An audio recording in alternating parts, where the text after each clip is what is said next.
રાજકોટના જેતપુરમાં આવેલા toll plaza નજીક હાઈવે પર ચાલુ કારમાં અચાનક આગ લાગતા અફરાતફરી મચી ગઈ હતી। ઓપેશભાઈ દેવડા રાજકોટ તરફ કાર લઈને જઈ રહ્યા હતા। એ દરમિયાન ટોલ બૂથ નજીક પહોંચતા જ તેમની કાર બંધ પડી ગઈ હતી અને બોનેટમાંથી ધુમાડા નીકળવા લાગ્યા હતા।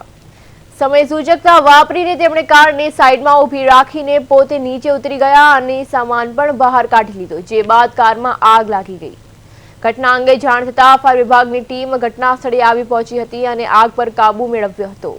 જો કે ત્યાં સુધીમાં કાર સંપૂર્ણપણે સળગીને ખાખ થઈ ગઈ હતી।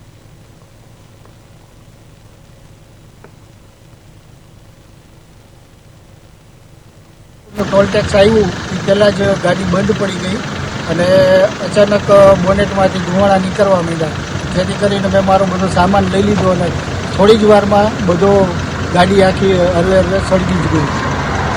ગાડી કઈ રીતના ગાડી ચાલુમાં બંધ પડી ગઈ એટલે મેં સાઈડમાં રાખી અને જોયું તો ચાલુ જ નહોતી થતી અને બોનેટમાંથી ધુમાડા નીકળવા માંડ્યા એટલે મેં મારો સામાન કાઢી લીધો બધો અને સામાન કાઢું દી અરસામાં તો ગાડી આગળથી સળગવા જ માંડી છે અને હરવે આખી બધી સળગી।